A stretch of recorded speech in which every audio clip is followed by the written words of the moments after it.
श्री मंत्र पाठ। ओम सहनावतु सहनौ भुनक्तु सह वीर्यं करवावहै तेजस्विनावधीतमस्तु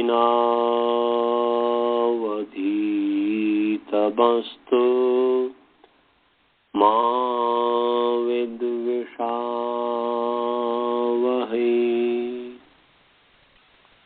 येन धौता गिरः पुंसां विमलैः शब्दवारिभिः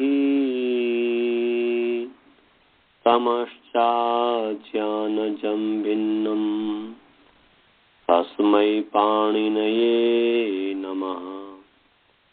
वाक्यकारं वररुचिं भाष्यकारं पतञ्जलिं पाणिनिसूत्रकारं च प्रणतोऽस्मि मुनित्रयम्। ओम शांति शांति शांति। चलिए, भगवत कृपा से, ईश्वर की कृपा से आप सभी का प्रथमावृत्ति कक्षा में स्वागत है। हम कल जो है मेद्यति की सिद्धि कर रहे थे और मेद्यति की सिद्धि में हमने आपको बताया था कि मेद्यति का अर्थ है वह स्नेह करता है, स्नेह करता है। मेद्यति में ईमिदा धातु है। ईमिदा स्नेहने, स्नेहने अर्थ ईमिदा धातु भवति। स्नेहन अर्थ में माने प्रेम करने अर्थ में जो है ईमिदा धातु है। ये दिवादी गण की धातु है और उदात्त धातु है इसलिए सेठ है, और उदात्तेत है इसलिए परस्मैपदी है। तो इमिदा है। इमिदा की जो है आदिर टूडबह उपदेश में आद्यवयव ई टू डू की संज्ञा होती है। उपदेश अवस्था में जो आदि ई टू डू है उसकी संज्ञा होती है। तो उपदेश है इमिदा। उपदेश कहते आद्योच्चारण को, तो पाणिनि का प्रथमोच्चारण है इमिदा, आद्योच्चारण है, उनके कंठ से साक्षात उच्चरित है। तो इमिदा जो है ये उपदेश है, और उपदेश होने से उपदेश में आद्यवयव ई है, चौथा जगह ई, तो इसकी संज्ञा हुई। इस संज्ञा होने से तस्य लोपः, तस्य तो लोप स्यात्, लोप क्या अदर्शनम लोप प्रसक्त अदर्शनम लोप संयम स्यात्। तो ई हो गया। अब होगा मिदा। मिदा की भी आ जो है उसकी भी उपदेशीय अनुनासिक से संज्ञा। अनुनासिक किसे कहते हैं? तो मुखनासिका वचन अनुनासिका प्रतिज्ञा अनुनासिक क्या पाणिनीय तस्य लोपा दर्शनम लोपा। बच गया मिद। अब मिद की भुवादि धातु से धातु संज्ञा होने से धातु का अधिकार चला। धातु के अधिकार में वर्तमान लट, क्रियावृत्तिर धातु, वर्तमान क्रियावृत्तिर धातु पर लट से आता। तो यहाँ पर जो है लट प्रत्यय हो गया। मिद धातु से परे जो है लट हो गया। अब लट किस अर्थ में आया? तो लह कर्मणि च भावे चा कर्म के भ्य लकारः, सकर्म के भ्य धातु भ्य कर्मणि चात कर्तरी, अकर्म के भ्य धातु भ्य भावे चात कर्तरी। लकार जो है सकर्मक धातु से कर्म में और कर्ता में, और अकर्मक धातु से भाव और कर्ता में होते हैं। तो ये यहाँ पर जो है कर्ता अर्थ में हो गया।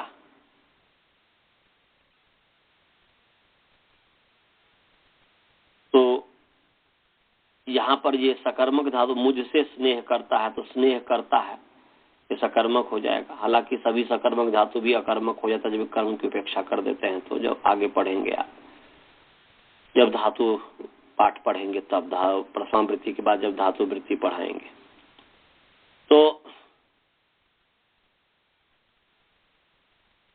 यहाँ पर जो है कर्ता अर्थ में हुआ है। कर्ता क्या है? स्वतंत्र कर्ता।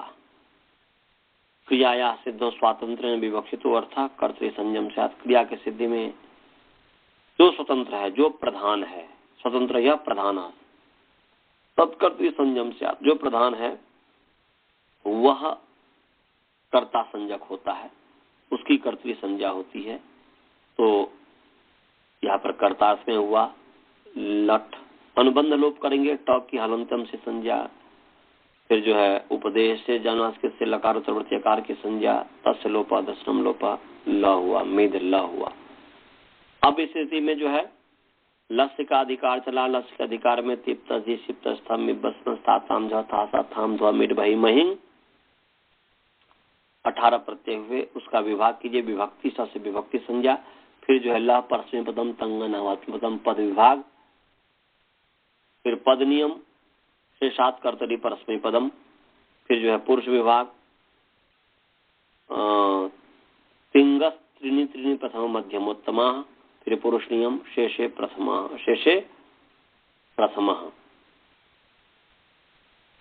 फिर जो है वचन विभाग तान्यक वचन द्विवचन बहुवचन अन्य कसा वचन नियम द्वे कर वचन वचने द्वितीय विभक्ति द्विवचन में कर्तव्य विभक्ति एक वचनम स भवति। तो मिद तिप। फिर अनुबंध लोप अर्थात प की हलंत्यम से संज्ञा तस् लोपा दशनम लोपा। तो मिद ति। अब इस स्थिति में मिदति तिंगशित सार्धातुकम। तिंगशित प्रत्यय सार्धातुक संज्ञकम भवति या संज्ञक भवति या सार्धातुकम भवति। तिंगशित प्रत्यय सार्धातुकम भवति। तिंग और शित प्रत्यय सार्धातुक होते हैं। तिंग प्रत्यय का नाम भी सार्धातुक है और शित माने श इति यस्य शित, उसका नाम भी सार्धातुक है। तो ये तिप जो है मिद के बाद जो तिप आया ये सार्धातुक है। सार्धातुक होने से कर्तरी सप कर्तावाची सार्धातुक परे हो तो धातु से परे शप होता है। ये हमने पढ़ा दिया हुआ है। कर्तरी सप का अर्थ बता दिए हुए ना जी कि नहीं बताया? ये सब बता दिया हुआ हूँ। बता दिया। हाँ ये सब बता दिया हूँ। परंतु उसका अपवाद है ये दिवादिगण की कर्तरी सप न होकर के उसका अपवाद है दिवादिभ्य शन। दिवादिभ्य शन कि दिवादिभ्य शन ये भी शायद बता दिया कि नहीं बताया हूँ? ये तो नहीं बताया हूँ ना? नया आया है ना ये वाला? नहीं, दिवादिगण वाला नया आया ना। हाँ तो दिवादिभ्य शन निकाल लीजिए। बहुत ही सरल अर्थ है, तभी निकाल लीजिए। दिवादिभ्य शन निकालिए। 3-1-69 नंबर सूत्र है। 3-1-69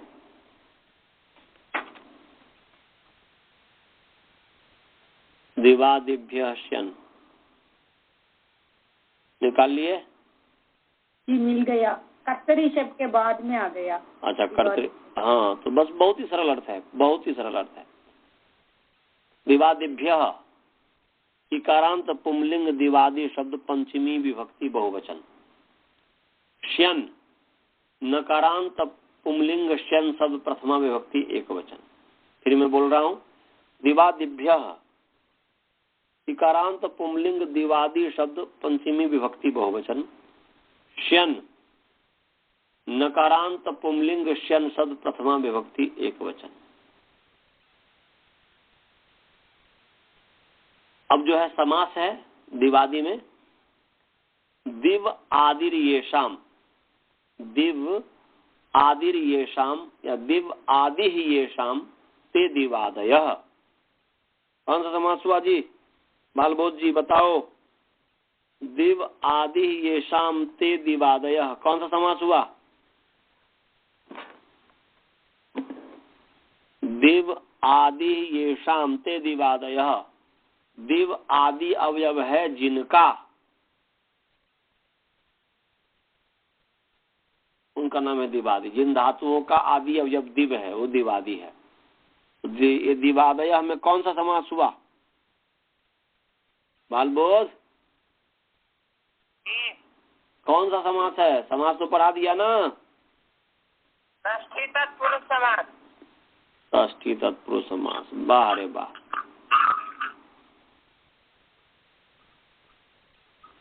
समास जो है थोड़ा पढ़ा दिया हूँ, उसको थोड़ी तैयारी कर लो। राजभल्ला जी आप बताइए कौन सा समास है? बहुव्रीहि समास।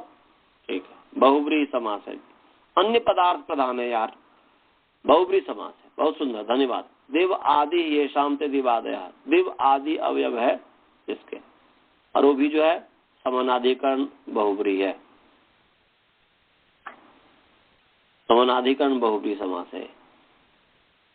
तो दिव आदि ये शाम से दिवादय, कौन आधार पर आपने कर दिया षष्ठी तत्पुरुष समास? समझ में नहीं आया, जो मन में बस आता है बोल देते हैं। चलिए, तो बहुव्रीहि समास हो गया। अब यहाँ पर जो है सार्वधातु के यक से ऊपर जो सूत्र है सार्वधातु के यक, उससे सार्वधातु के अनुवृत्ति आ रही है, और कर्तरी शब्द से कर्तरी की अनुवृत्ति आ रही है। धातु का अधिकार तो चल ही रहा है तीन के, तो मैंने धातु हो जो ऊपर जो है ना, धातु हो कर्म समान करती का दीक्षाएं बा, ये होगा, यही होगा ना जी? या धातु रेखा नहीं, यही है प्रत्यय परश्च। प्रत्यय परश्च भी है, और धातु की अनुवृत्ति आ रही है। धातु रेखाचो हलादे क्रिया संयारेंगे, इससे नहीं तो धातु कर्म समान करती का दीक्षाएं, उन दोनों में से जो आगे होगा उससे धातु की अनुवृत्ति आ रही है, तो देख लीजिएगा। ऊपर से धातु की अनुवृत्ति भी आ रही है। तीन एक साथ है, धातु कर्मण समान करते का दीक्षाएं, उसके आगे भी कोई है? धातु रेखा चौलादे क्रिया संयारे अंग,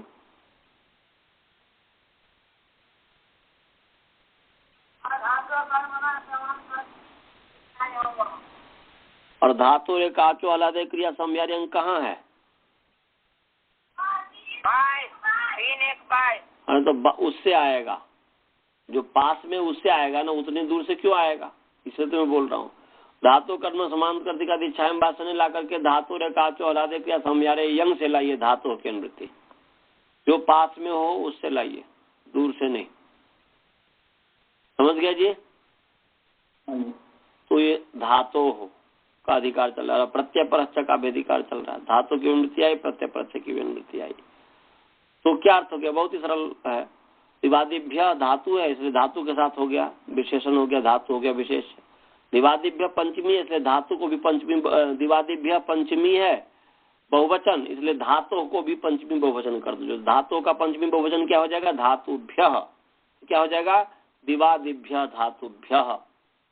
अब प्रत्यय परश्च है तो इसलिए परः, दिवादिभ्य धातुभ्य परः श्यन भवति।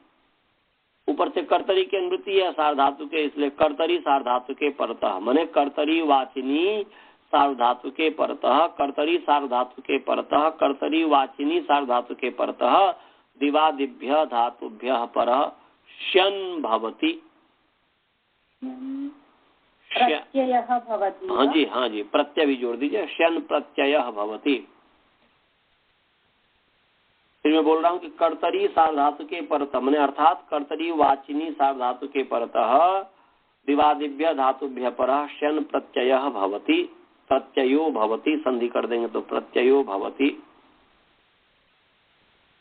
लिख लिया जी? फिर मैं बोल रहा हूँ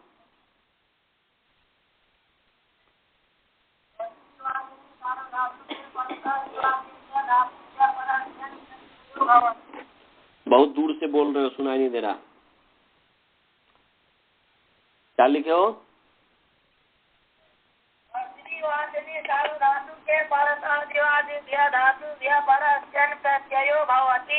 ठीक है,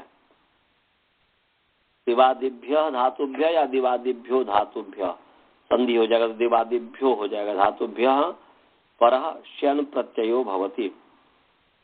तो कर्तावाची सार्वधातु परे हो तो दिवादी गण में पट से जो धातु है उससे परे शन प्रत्यय होता है, ये इसका अर्थ हुआ। तो इसीलिए यहाँ पर जो है क्या हुआ, मैंने श्यन हो गया। तो मिद है, ती है और श्यन है, सॉरी मिद है, श्यन है, ती है।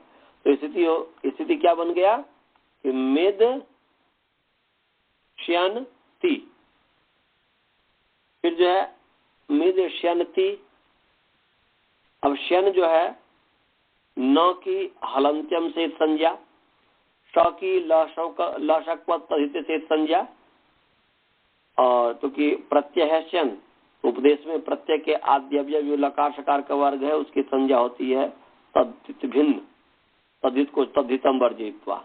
इसलिए जो है लशक इसकी जो एक संज्ञा हुई, तो यहाँ पर श की जो है इस संज्ञा हुई, तो तस्य लोपादर्शन लोप, तो श की भी लोप हो गया, न का भी लोप हो गया, तो य बच गया, तो गया मिद य ती। ये स्थिति है। अब इस मिद य ती इस स्थिति में य को मान करके मिद का जो है मिद की अंग संज्ञा है, यस्मात् प्रत्यय विधि तदादि प्रत्यंगम, कि जिस धातु या प्रातिपदिक से यस्मात् धातु व प्रातिपदिक प्रत्यय विधीयते तस्मिन् प्रत्यय पड़ता तदादि अंगम भवति।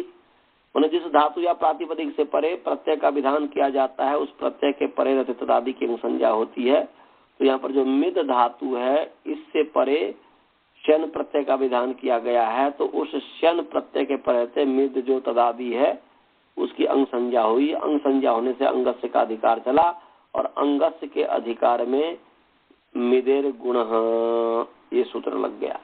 चलिए जी, मिदेर गुण सूत्र अब निकालिए।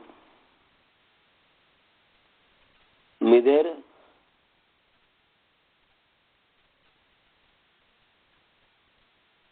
मिदेर गुण सूत्र निकालिए।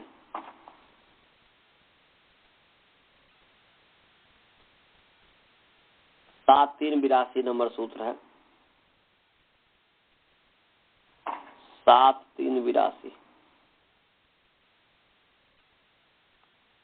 7-3-82।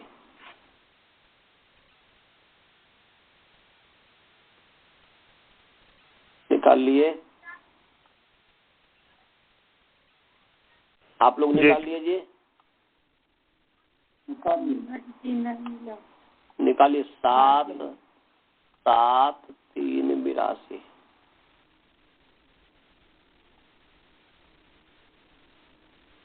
7-3-82।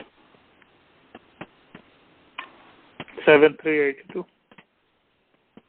7382 है। 7382 सातवां 7 चैप्टर पाद 3 and 82 सूत्र हो गया, माने एफोरिज्म हो गया। निकल गया?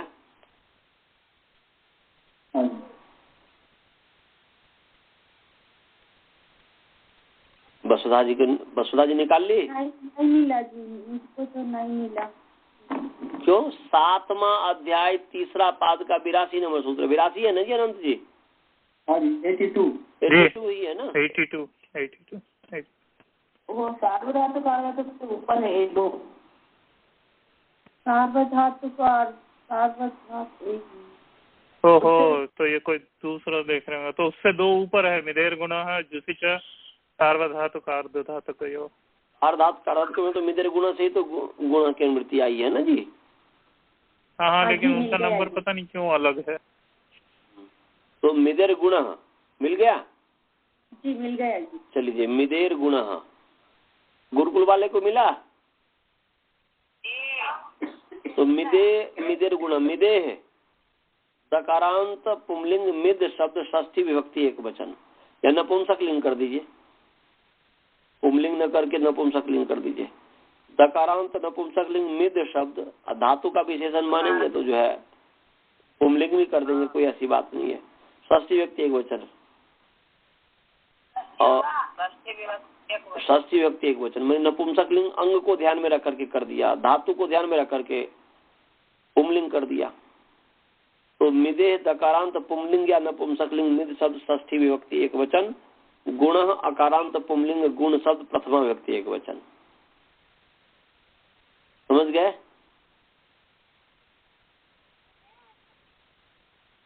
मिदेह षष्ठी विभक्ति एक वचन। समझ में आ रहा है मनीष? आनंद जो भी है सबको समझ में आ रहा है? हाँ, तो मिदेह षष्ठी विभक्ति एक वचन है। कौन सा वचन है? कौन सी विभक्ति है? कौन सा वचन है? और गुण, और गुण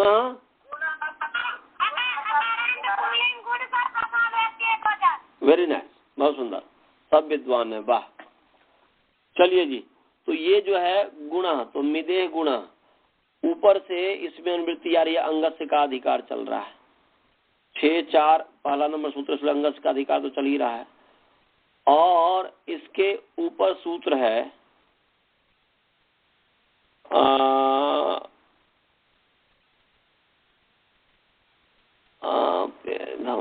अच्छा, इसके ऊपर जो सूत्र है अभी बता रहा हूं,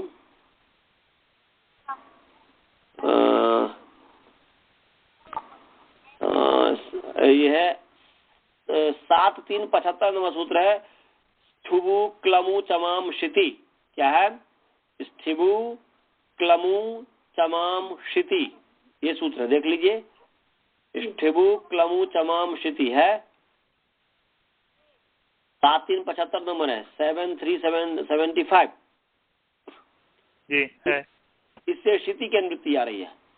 किसकी अनुवृत्ति आ रही है जी? शिति की अनुवृत्ति आ रही है। स्थिबु क्लमु चमाम शिति से शिति की अनुवृत्ति आ रही है। तो क्या अर्थ हो गया जी? अर्थ हो गया कि शिति परतः, माने शिति परतः। तो यहाँ पर क्या? शिति प्रत्यय परतः, अंग, क्योंकि शित को मान करके जो है अंग है, तो अंग होता ही है प्रत्यय जब होगा, तो प्रत्यय को मान करके अंग संज्ञा होता है, इसलिए अपने आप ही प्रत्यय का आक्षेप हो गया। चुंबक की तरह ये समझो कि शिति शब्द ने प्रत्यय को खींच लिया, क्योंकि अंग संज्ञा, ये अंग संज्ञा के अधिकार में, इसलिए ये अंग, आपने अंग संज्ञा पढ़ा है कि अस्मात् प्रत्यय विधि सह प्रत्यंगम, जिससे धातु, जिस धातु या प्रत्यय, जिस धातु या प्रातिपदिक से प्रत्यय का विधान किया जाता है, उस प्रत्यय के परे रहते तदादि की अंग संज्ञा है। तो इसका मतलब प्रत्यय तो अपने आप है ही, तो इसलिए शिति है, इसलिए शिति प्रत्यय परतः, ऐसा अर्थ हो गया। क्या अर्थ हो गया जी? Very nice. शिति प्रत्यय परतः, ये भाग हो गया। अब मिदेह में षष्ठी है और अंगस्य में षष्ठी है, तो अब ये स्थिति को देखो कि मिद य है, य को मान करके मिद की अंग संज्ञा है, तो अंग तो पूरा है मिद, और मिद जो अंग है, तो मिदेह का अंग के साथ कौन सा संबंध हो सकता है? मिद अंग, य को मान करके मिद की अंग संज्ञा है, मिदेह में षष्ठी है, और उस षष्ठी कहते हैं संबंध को, षष्ठी तो संबंध, तो मिद का अंग के साथ कौन सा संबंध हो सकता है?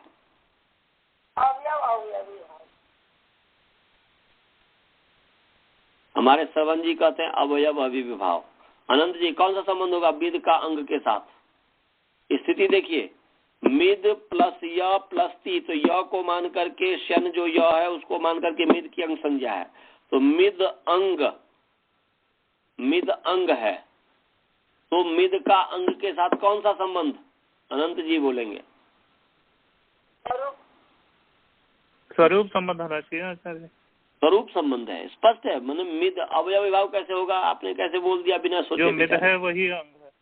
हाँ, नहीं, इनको बोल रहा हूँ, श्रवण जी बिना सोचे विचारे बोल दिए थे। मिद अंग, मिद अंग है, स्वरूप संबंध है, मिद का अंग के साथ स्वरूप संबंध है।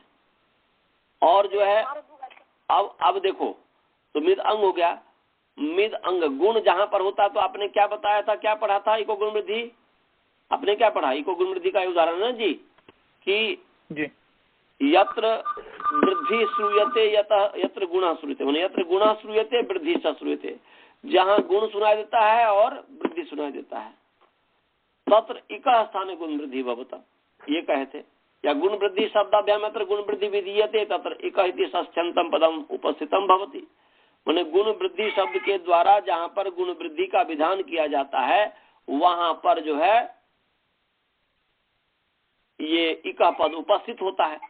तो यहाँ पर जो है गुण पद पढ़ा हुआ है कि नहीं जी, और गुण शब्द के द्वारा यहाँ पर गुण का विधान किया जाएगा कि नहीं, मिद अंग को गुण हो, ऐसा कह रहा है कि मिद अंग को गुण हो, ऐसा कह रहा है। तो इसका मतलब गुण के द्वारा यहाँ गुण विधान किया जा रहा है, इसलिए यहाँ पर वो गुण किसके स्थान पर होगा, इक के स्थान पर होगा, वहां इका पद उपस्थित हो जाएगा। तो मिदे के बाद इका भी आ गया इको गुण वृद्धि परिभाषा से। तो अब हो गया मिदे अंगस्य इकः, ऐसा हो गया मिदे अंगस्य इकः, ऐसा हुआ। तो मिदे अंगस्य, तो मिदे अंगस्य में तो हमने कहा स्वरूप संबंध, पर अंगस्य में षष्ठी है और इकः, तो अंगस्य में षष्ठी है, उस अंग का इक के साथ कौन सा संबंध है, क्योंकि इका तो इको वृद्धि परिभाषा उपस्थित हो गई, क्योंकि यहाँ पर गुण पद पढ़ा हुआ है। कोई निर्देश तो नहीं किया कि गुण कहाँ हो, सीधे कहा कि मिद अंग को, तो मिद अंग तो पूरे है, उसके स्थान पर म को हो कि ई को हो कि द को हो, किसको हो, तो ये निर्णय नहीं है। तो अनियम नियम कारणीय परिभाषा भवती, अनियम में ही नियम करती है परिभाषा। तो इसीलिए यहाँ पर इका पद पहुंचा, तो इका तो षष्ठी है, अंगस्य में षष्ठी है, तो अंगस्य में जो षष्ठी है उस षष्ठी जो संबंध है उस अंग का इक के साथ क्या संबंध है। यहाँ स्थिति देखो, मिद अंग है, मिद यति, और मिद में ई जो है वो इक है कि नहीं है, मिद में ई इक है, तो उस अंग का, मिद अंग का इक के साथ कौन सा संबंध हुआ, मिद अंग, वेरी नाइस, बहुत सुंदर। मिद अंग है, मिद अंग का ई अवयव है कि नहीं है? अरे मनीष जी, बालबो जी, श्रवण जी, समझ में आ रहा है?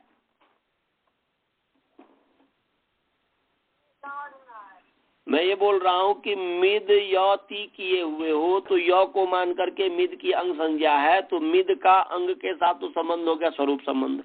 अब अंग का इक के साथ क्या संबंध होगा, अंग इक माने ई उ री, तो यहाँ पर मिद में जो ई है ये इक है कि नहीं, मिद यति जो आप लिखे हो तो मिद में ई इक है कि नहीं, बताओ ना, तो बताओ ना उस अंग का इक के साथ कौन सा संबंध है, अंग का स्वरूप है ई कि अंग का अवयव है ई, क्या है, अंग का अवयव है, तो अंग का अवयव है तो कौन सा संबंध हो गया, हाँ, तो अवयव अवयवी भाव संबंध हो गया। तो अर्थ क्या हो गया, मिदे अंगस्य अवयवस्य इकः, ऐसा अर्थ हो गया, मिदे अंगस्य अवयवस्य इकः। अब इका में षष्ठी है तो उस इक का और गुण का, ये दोनों संबंधी है, इक और गुण, तो इक का गुण के साथ कौन सा संबंध हुआ, तो यहाँ पर स्थान संबंध होगा, इसलिए होगा इकः स्थाने, षष्ठी स्थानियों का परिभाषा उपस्थित हो जाती है। तो अर्थ हो गया अब क्षिति प्रत्यय परतः मिदे अंगस्य अवयवस्य इकः स्थाने गुणो भवति, गुणः भवति, ये अर्थ हो गया। समझ गया जी? जी लिख लिया आप लोग जी? मैंने क्षिति प्रत्यय परतः, क्षिति माने षित मंत्र किसको कहते हैं जी, षित की अनुवृत्ति आ रही है तो श इति यस स षित तस्मिन् क्षिति, क्षिति की अनुवृत्ति आई है वो सप्तमी है, तो क्षिति का मतलब हुआ श इति यस स षित तस्मिन् क्षिति, बहुब्री समास है, क्षिति जो आ रहा है, श इति यस स षित तस्मिन् क्षिति, तो षित प्रत्यय परे रहते। तो अब यहाँ पर देखो मिद या श्यन जो है, श्यन षित है कि नहीं, श्यन में श की संज्ञा ला श को से हुआ तो श्यन प्रत्यय षित प्रत्यय है कि नहीं, तो ये षित प्रत्यय परे है, तो मिद अंग के अवयव जो इक है ई, उसके स्थान पर गुण हो जाएगा। तो गुण क्या है, तो अदेंग गुण, अ ए ओ का नाम गुण, तो अदेंग गुण का भी उदाहरण हो गया, रिको गुण वृद्धि का भी उदाहरण हो गया, दोनों का उदाहरण हो गया। षष्ठी स्थानीय योगा का भी उदाहरण हो गया, तीनों का उदाहरण बन जाएगा। तो ये मिद अंग के अवयव इक, तो यहाँ पर मिद अंग के अवयव इक ई है, उसके स्थान पर गुण हो गया। गुण क्या? अदेंग गुण, अ ए ओ का नाम गुण है, तो स्थानांतरतमः प्रसंगे सति सदृशतम आदेश स्यात्, प्रसंग होने पर सदृशतम आदेश होता है, तो ई के स्थान पर जो गुण ए हो गया, क्योंकि ई का स्थान के साथ तालव्य, एक अब ये एदितो कंठ तालव्यो, तो ई के स्थान पर ए हो गया, तो मेद यति मेद्यति बन गया। समझ में आया जी? मेद्यति कैसे बना, सभी को समझ में आ गया जी? जी समझ में आ गया जी। किसी को कोई शंका? नहीं। शंका होनी चाहिए आप लोगों को, क्योंकि मैंने शॉर्टकट कर दिया है। शंका होनी चाहिए। शंका ये है हाँ, कि सार्वधातुक से यहाँ गुण नियोग कहीं नहीं हो सकता। नहीं, सार धातु का धातु कहो, यहाँ से गुण तो होगा ही नहीं, क्योंकि इगंत अंग को करता है, तो दकारांत अंग है, सार धातु का धातु के से तो गुण हो ही नहीं सकता। इगंत अंग वो तो सार धातु आर्ध धातु के परे रहते इगंत अंग को गुण करता है। उसने कहा कि सार धातु आर्ध परे अंग को गुण होता है, तो अंग को किसको हो, तो इको गुण विधि परिभाषा उपस्थित होकर के इक जो विशेषण है इससे तंद विधि हो गई, तो इगंतस्य अंगस्य अंतसल स्थाने गुण स्यात्, उसका ये अर्थ है। तो यहाँ पर मिद दकारांत अंग है, इगंत अंग नहीं है, इसलिए गुण तो उससे होगा ही नहीं। अब आगे और बताइए क्या शंका हो सकती है? कुछ हद तक पहुंचे हैं आप, और आगे चलिए, समीप तक पहुंचे, परंतु ये लगेगा ही नहीं। उपदा इकार को गुण किस सूत्र से? क्योंकि ये पीछे हमने पढ़ा दिया हुआ है, पढ़ाया ना जी। और यहाँ अतः उपदाया वो तो ही होता है, अकार को भी होता है। पुगंतु लघु नहीं, पुगंतु लघु पदस्य च, लघु उपदस्य, ये पढ़ाया हूँ कि नहीं पढ़ाया हूँ? जी। हाँ, तो ये बताया ना कि पुगंतस्य अंगस्य लघुपधस्य च अंगस्य स्थाने गुण स्यात्। तो ये बताओ कि य को मान करके, मेरे तो कि मैंने सिद्धि कर दी, अब इस पर शंका करके हम इस पर कर रहे हैं, ये भी सिद्धि का ही एक भाग है, ऐसे डिबेट चल रहा है। तो यहाँ पर मिद की अंग संज्ञा है ना य को मान करके, तो अंग संज्ञा का अंगस्य के अधिकार में पुगंत लघुपधस्य, पुगंत और लघुप्त अंग के इक के स्थान में, तो यहाँ पर य जो है सार्वधातुक परे है, सार्वधातुक का वृत्ति आ रही है, तो सार्वधातुक आर्धातु के परे रहते ये जो लघुप्त अंग है, लघु क्या है? ह्रस्वम लघु, और उपधा क्या है? तो अलुंत्यात्रो उपधा, अंतिम अल से पूर्व का नाम उपधा है, तो अंतिम अल है द, उससे पूर्व है ई, उसका नाम उपधा है। उस उपधा के तो वो ह्रस्व है, उसका नाम लघु है, तो पुगंत भी है, लघुप्त भी है, उसके इक के स्थान में गुण हो रहा है, गुण की प्राप्ति है। प्राप्ति है कि नहीं है जी? प्राप्ति है, प्राप्ति है, प्राप्ति है। तो इसका निषेध किससे होगा? इसका निषेध होगा, सूत्र जो है सार्वधातु कमपित, ये हमने पढ़ाया है। आप इसके बारे में बोले हैं आचार्य जी, पुगंता लघु पदस्यता इस क्लास में पढ़ाया है कि नहीं, ये याद नहीं है मुझे। हाँ, वो उस क्लास में पढ़ाया होगा, इसमें नहीं पढ़ाया लग रहा। इसमें नहीं पढ़ाया मुझे भी हाँ, ऐसे तो ही लग रहा है। निकालिए, सार्वधातु कमपित निकाल लीजिए, सार्वधातु कमपित निकालिए, सार्वधातु कमपित 1 2 5 नंबर सूत्र है, निकालो। 1 2 5 सार्वधातु का, हाँ तो 1 2 4 है, 1 2 4 1 2 4 है, निकाल लीजिए। 1 2 4 निकालिए। सार्वधातु कमपित,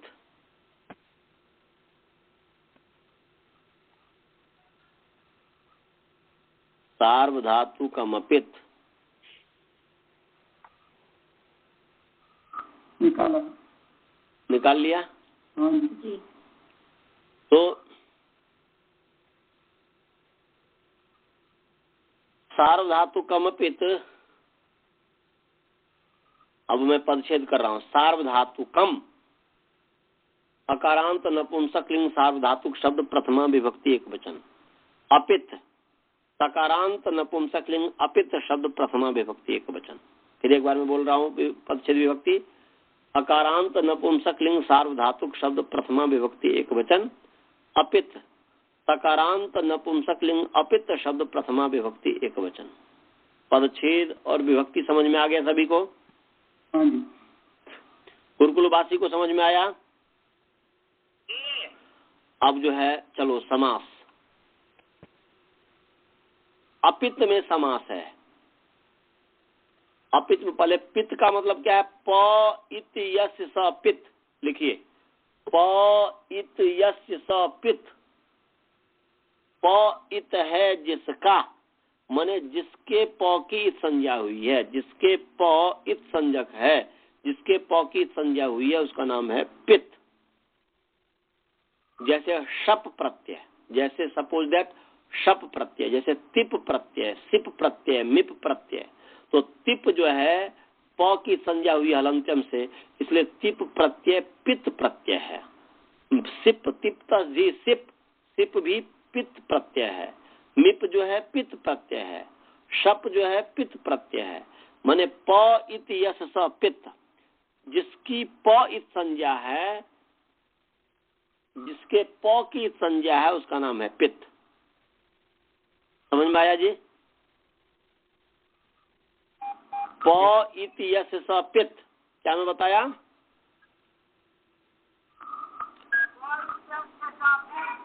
प इति यस स पित्त, इसका क्या अर्थ हुआ? प इति यस स पित्त का क्या अर्थ हुआ? जिसका इत है उसका नाम पित्त है। प जिसका इत है, वेरी नाइस। प जिसका इत है उसका नाम पित्त है। तो उदाहरण दो जिसमें प इत हो। ऐसा कोई उदाहरण दो, अभी मैंने दिया था।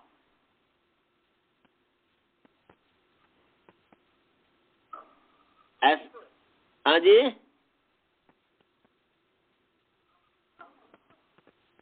टिप, टिप, सुप, ठीक है, सुप भी हो जाएगा, इसमें क्या? सुप भी हो जाएगा, सुप, नी ओ सुप, सुप भी प इत है। तो उस मने प जिसका इत है, तो तिप में प किसका इत है? हलंत्यम से प जो इत है किसका इत है? तिप में प इत किसका है? ती का है कि तिप का है?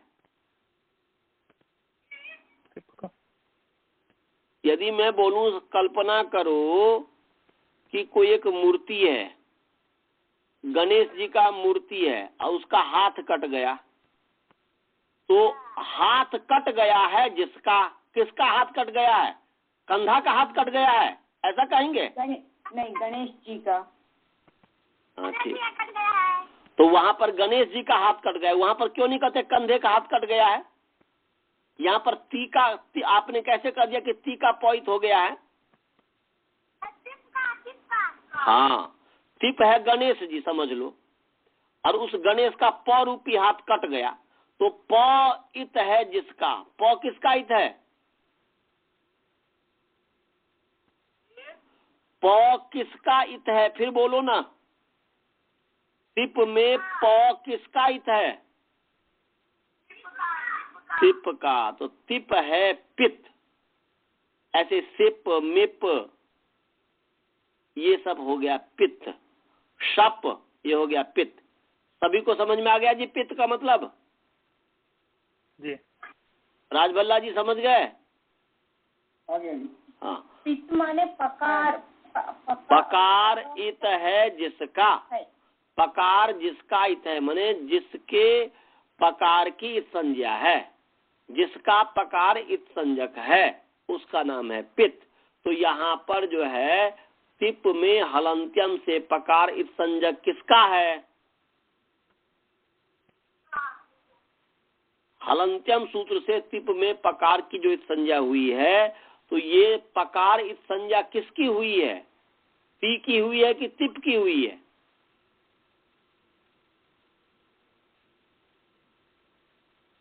अजय, टिप के आचार्य। इत संज्ञा तो पकार की हुई है, परंतु पकार की माने पकार इत है जिसका, तो जिसका पकार इत है, तो यहाँ पर तिप का पकार इत है। तिप जो प्रत्यय है उसके पकार की संज्ञा हुई है, जिसके पकार की संज्ञा है, तो यहाँ पर तिप जो है ये पित है। समझ में आ गया बसुधाबन जी? जी अभी समझ में आ गया। तो ये पित, और कौन सा समास हो गया है ये श्रवण जी बताएंगे, कौन सा समास है ये? प इति यश सपित कौन सा समास है? चौपटना। सब में षष्ठी तत्पुरुष समास कर रहा है, सब में षष्ठी तत्पुरुष समास करता है बिना सोचे समझे। पित्त में प इति यश सपित, यश के द्वारा किसको बताया जा रहा है? उत्तर पदार्थ को बताया जा रहा है कि अन्य पदार्थ को बताया जा रहा है?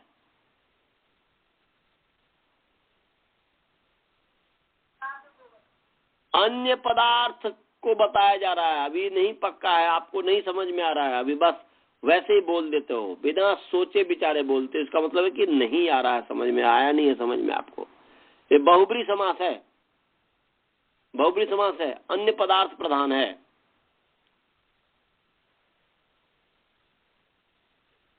तो यहाँ पर जो है पित्त जो है बहुब्री समास है, और न पित्त अपित नहीं तत्पुरुष समास हो गया। न पित्त अपित नहीं तत्पुरुष समास, तो बहुब्रीहि गर्भ नहीं तत्पुरुष समास ऐसा कहेंगे। तो अपित जो है विशेषण है, सार्वधातुक विशेष है, तो हो गया अपित सार्वधातुकम। अन्वय करेंगे तो देगा अपित सार्वधातुकम। क्या हो गया जी? अपित विशेषण है, सार्वधातुकम विशेष है, तो अन्वय कैसे करेंगे? विशेषण को पहले लाएंगे ना जी, तो क्या हो जाएगा अर्थ? अन्वय क्या बन गया? अपित सार्वधातुकम। क्या बन गया जी अन्वय?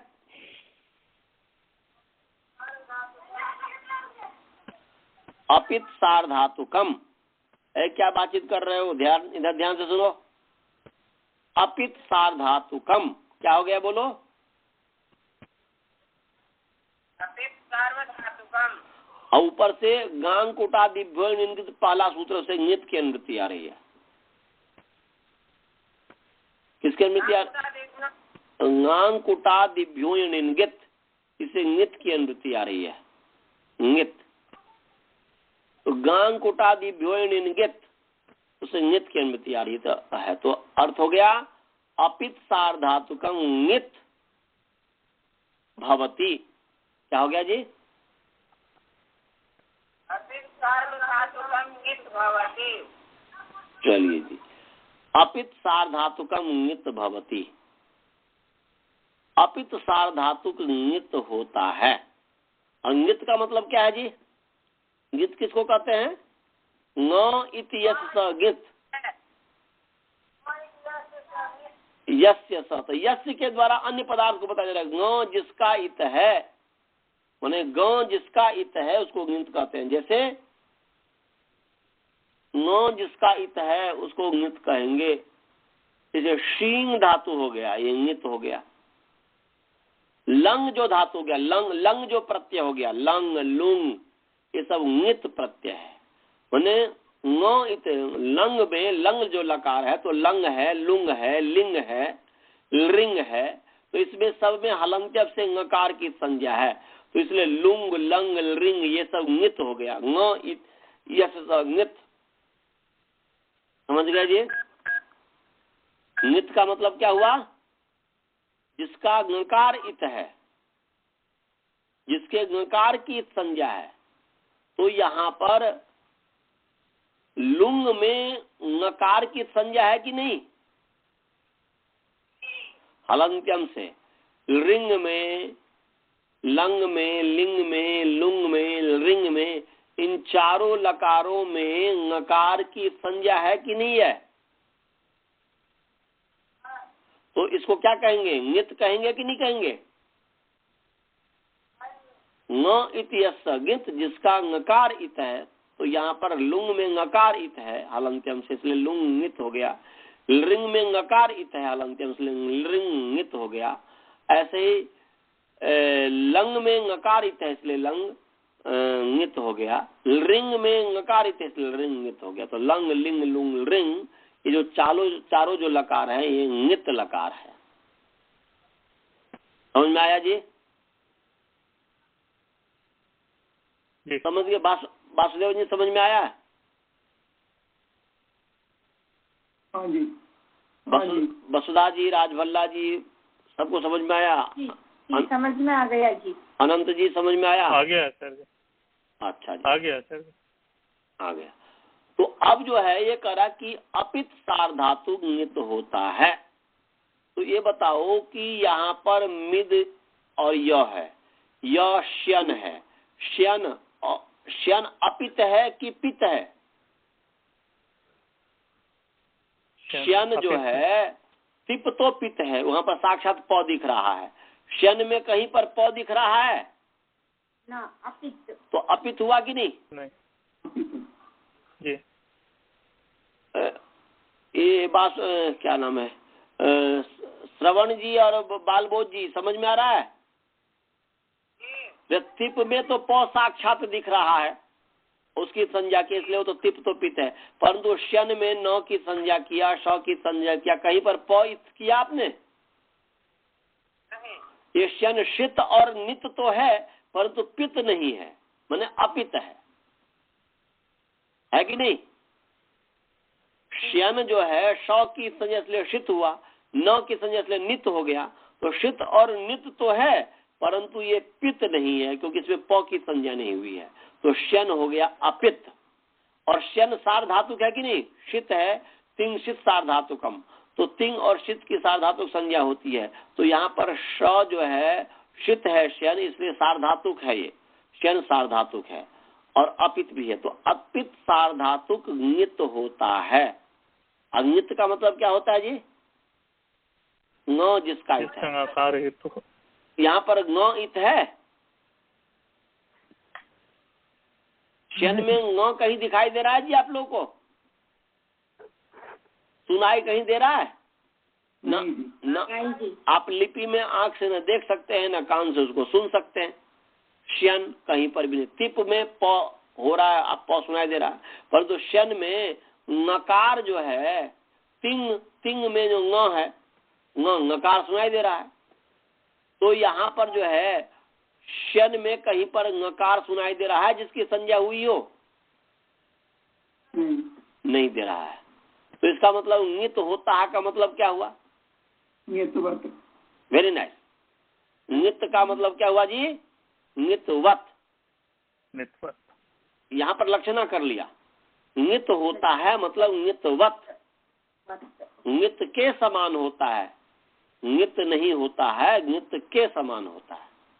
यहाँ पर वत नहीं है, बिना वत का भी वत अर्थ दे रहा है। ये कैसे दे रहा है? इसलिए दे रहा है कि भगवान पाणिनि जी यहाँ नित कर रहे हैं और नित है नहीं, इसका मतलब नित के समान है। नित के समान आरोपित किया गया इसको।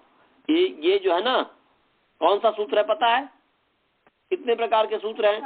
संज्ञा, परिभाषा, विधि, नियम, अतिदेश, अधिकार। तो यहाँ पर सार्वधातुक का अतिदेश सूत्र है।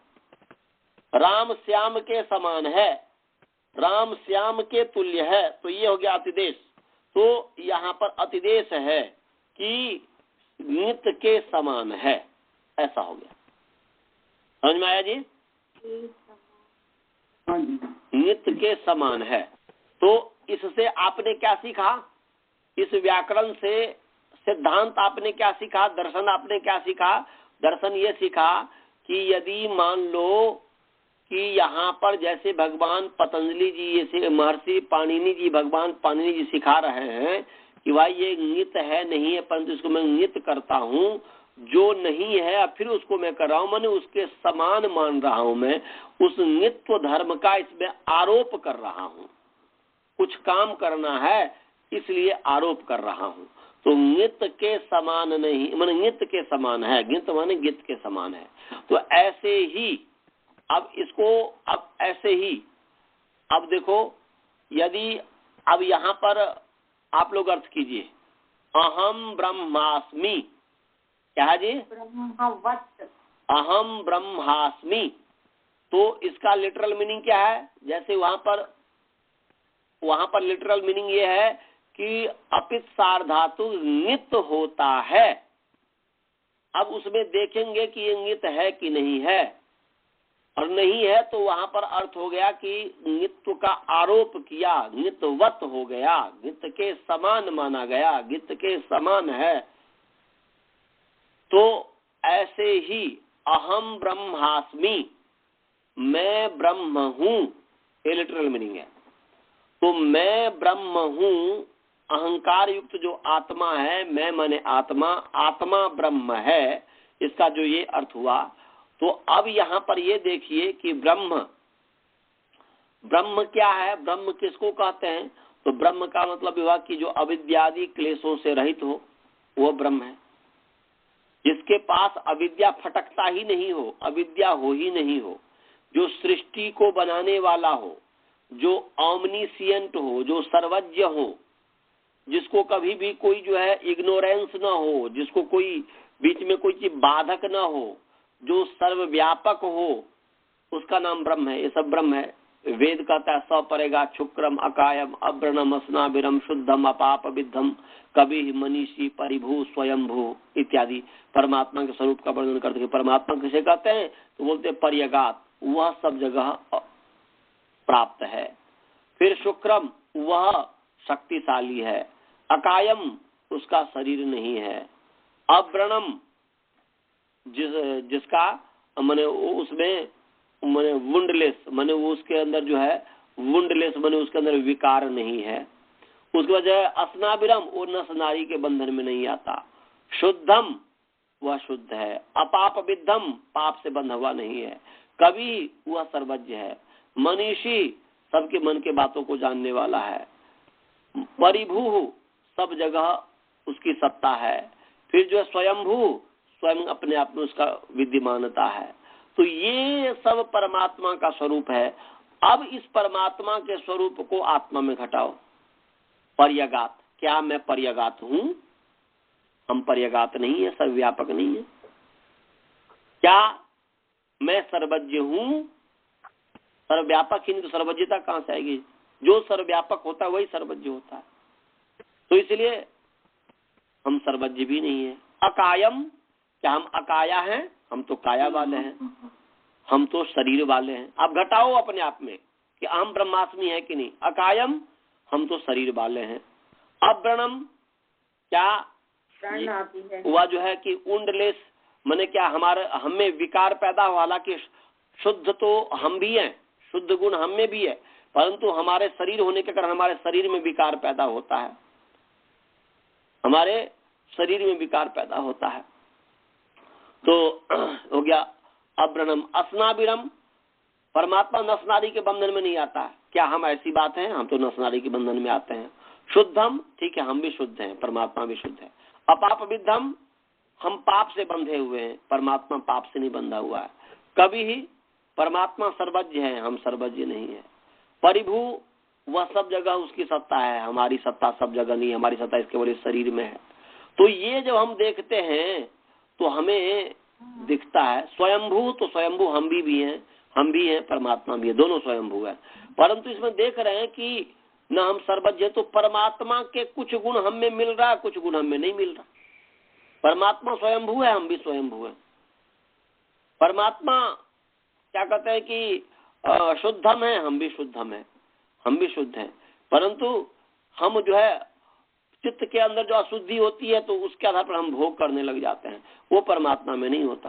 तो इस सब को जब हम देखते हैं तो पता चलता है कि हम तो परमात्मा है नहीं, परंतु ऐसा वाक्य तो है अहम ब्रह्मास्मि। तो इसका मतलब क्या हो गया जी? इसका क्या अर्थ करेंगे फिर? क्षण नित तो नहीं है, परंतु नित कारम नितवत है। ऐसे नितवत है, इसलिए अहम ब्रह्मास्मि का मतलब क्या, मैं ब्रह्मवत हूँ, ऐसा अर्थ हो गया। और वो भी सब नहीं कर सकता, अहम ब्रह्मवत हूँ, मैं ब्रह्मवत हूँ, सब नहीं कर सकता। जो वो उस मेंटल एक स्थिति है, जैसे कृष्ण भगवान की एक मेंटल स्थिति थी जो असंप्रज्ञात समाधि है, जिस समाधि में स्थित होकर के कृष्ण भगवान ने अर्जुन को उपदेश दिया था, तो वह उस समय सामान्य स्थिति नहीं थी कृष्ण भगवान की। वह समाधि अवस्था में वह जो है उपदेश दे रहे थे, तो वह एक मेंटल स्थिति थी। और उस मेंटल स्थिति में कहा है अहम अहम अहम अहम, जहां पर भी कर रहे हैं तो वहां पर अहम के माध्यम से परमात्मा के गुण उनके जीवन में इतने आ गए हैं कि वो जो है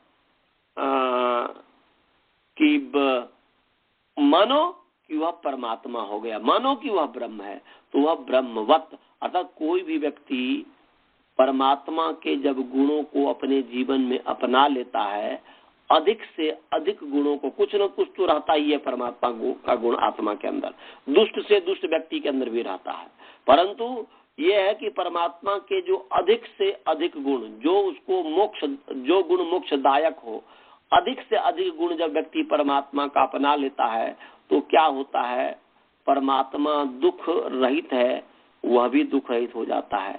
परमात्मा न्यायकारी है, वह भी न्यायकारी हो जाता है। परमात्मा दयालु है, वह भी दयालु हो जाता है। परमात्मा कृपालु है, वह भी कृपालु हो जाता है। ऐसे बहुत सारे परमात्मा के जो अनंत गुण है, वह अनंत गुण उस व्यक्ति के अंदर आ जाता है। इसलिए कहते हैं अहम ब्रह्मास्मि, मैं ब्रह्मस्थ हूँ, मैं तातस्थ्योपाधि में ब्रह्म के समान हूँ, ये भी अर्थ हो जाएगा। और दूसरा मंचाह कृशंति, मचान पुकारता है, इसका मतलब कि मंच पर बैठा व्यक्ति पुकारता है। तो ऐसे ही ब्रह्मस्थ, मैं ब्रह्मस्थ हूँ, मैं ब्रह्म में स्थित हूँ। वैसे ब्रह्म में स्थित तो हर प्राणी है, परंतु वह कह रहा है ब्रह्म में स्थित है कि जो समाधि अवस्था में उनके गुणों को प्राप्त कर लिया, उनका गुण का दर्शन कर रहा है, परमात्मा का प्रत्यक्ष कर रहा है, तो वो जो प्रत्यक्ष कर रहा है योगी, ये हमारा प्रत्यक्ष नहीं है, वो विशेष योगी का वह जो है अबाह्य प्रत्यक्ष है, बाह्य प्रत्यक्ष नहीं है, वो अबाह्य प्रत्यक्ष है। विशेष एक योग शक्ति से उत्पन्न जो योगी की एक सामर्थ्य होता है, उस सामर्थ्य से वह परमात्मा का प्रत्यक्ष करता है परमात्मा का प्रत्यक्ष अवश्य। तो ये जो प्रत्यक्ष किया तो उस समय कहता कि अहम ब्रह्मास्मि, अहम ब्रह्मस्थोस्मि, ऐसी इसकी व्याख्या करनी चाहिए। ऐसी व्याख्या करेंगे तो संगति, वेद की संगति भी लग गई और आपको समझ में भी आ गया। और खाम खा जो है शंकराचार्य इत्यादि जो है, जो कि अद्वैत का भी अर्थ ठीक से नहीं किए हैं, बस जो भी किए, जैसा भी किए, तो वो जो है उस तरीके से खींचतान उसमें किए हैं। एक सामान्य जो अर्थ है, एक सामान्य जो तातस्थ्योपाधि वहां पर न्याय है, उसको उन्होंने मैं ब्रह्म हूँ इसमें एडी से चोटी लगा दिया। तो अस्तु, चलिए, तो अब समय हो गया है। ऐसे ही विचारिएगा, जैसे नित्यवत हुआ ऐसे ही सिद्धांत में भी विचारना है। और इस विचार के आधार पर जब ये करेंगे तो फिर जो है आप योग करेंगे तो योग में भी आपको कोई भ्रांति नहीं होगी, क्योंकि योग करते समय बहुत सारी सिद्धियां होती है, अनेक सारी सिद्धियां प्राप्त करेंगे आप, और जो सिद्धियां करेंगे उसी में भ्रांति हो जाएंगे और फिर हो जाएंगे। तो फिर जो अपने आप को ये समझने लग जाएंगे कि मैं ब्रह्म हूं, तो फिर आगे जाना बंद, रुक ही जाता है। तो इसीलिए इस पर विचार करते हुए योग इत्यादि भी कीजिए, व्याकरण भी पढ़िए। कोई प्रश्न हो तो पूछे, नहीं तो मंत्र पाठ करते हैं। मनीषी का क्या मतलब बताया आपने? मनसः ईशिनः इति मनीषिणः, मन तक पहुंचने वाला, ईशगतौ।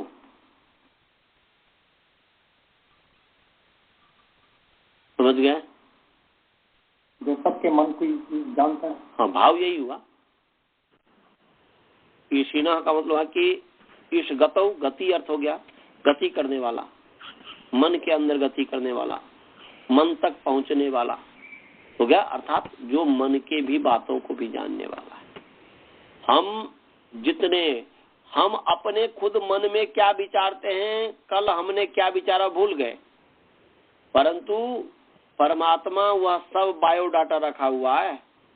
जब हमारी मृत्यु होगी ना, उस बायोडाटा के आधार पर ही वो कर्म जो हमने किया, उस कर्म से जो संस्कार बना, वो संस्कार के आधार पर परमात्मा में जन्म देगा। कर्म का फल मिलता है, कर्म का फल मिलता है जी, कर्म का फल मिलता है, जरूर मिलता है। अच्छा जी, बहुत सुंदर। कर्म अवश्यम अनुभोक्तव्यम कृतम कर्म शुभाशुभम। जब यदि कर्म का फल मिलता है, कर्म तो नष्ट हो जाता है। आप यदि कोई भी काम करते हो, अभी तक शुरू से लेकर के अभी तक पढ़ाया, पीछे जितने भी पढ़ाया वो नष्ट हुआ कि नहीं? कर्म कर्म जो है नष्ट हो गया तो फल कैसे देगा? यदि वो फल तो वही देता है जो विद्यमान हो। कर्म तो नष्ट हो गया, कर्म उत्पन्न हो करके, कर्म उत्पन्न हुआ और उसके बाद नष्ट हो गया। कर्म किसी चीज को उत्पन्न किया, फिर वो नष्ट हो गया, तो नष्ट हुआ कर्म कैसे फल दे देगा जी? चलिए इस पर विचारिएगा, मैंने एक विचार दे दिया। हाँ, इस पर आप लोग विचार करके आइएगा, सभी विचार करके आइएगा, ढूंढ के लाइएगा दर्शन से। वैशेषिक दर्शन का यह है विषय, तो वो जो है ढूंढ के लाइएगा। कर्म जब नष्ट हो जाता है तो कर्म कैसे फल देगा? फल तो वही देगा जो वर्तमान में हो। वृक्ष होगा तभी तो फल होगा ना, वृक्ष को आप काट देंगे तो फल दे देगा? आम का वृक्ष है, और आम का वृक्ष जो है क्या कहते हैं कि आपने काट दिया आम को, वृक्ष को, तो वो आम का आम का फल दे देगा वो? क्योंकि वृक्ष का रहना जरूरी है। हाँ जी, नहीं देगा, नहीं देगा ना। तो ऐसे ही जो भी हम क्रिया करते हैं, देखो ना, आप स्वयं जो भी क्रिया करते हो, तो क्रिया करने के बाद वह क्रिया नष्ट हुआ कि नहीं हुआ? वो जो है आगे गुण को उत्पन्न करके नष्ट हो जाता है। तो इसीलिए कर्म कर्म को नहीं उत्पन्न करता है, कर्म गुण को उत्पन्न करके कर्म नष्ट हो जाता है। आपने हाथ ऊपर किया, हाथ को चलाया, तो अब जब हाथ को चलाया तो हाथ को ऊपर से नीचे किया, तो ऊपर वाला कर्म तो नष्ट, ऊपर वाली क्रिया नष्ट हो गई। जब कर्म नष्ट हो गया तो नष्ट कर्म कैसे फल दे सकता है? ये मेरा प्रश्न है, और इस पर विचार करके फिर हमें बताएंगे कि इसका उत्तर क्या है। चलिए मंत्र पाठ करें जी।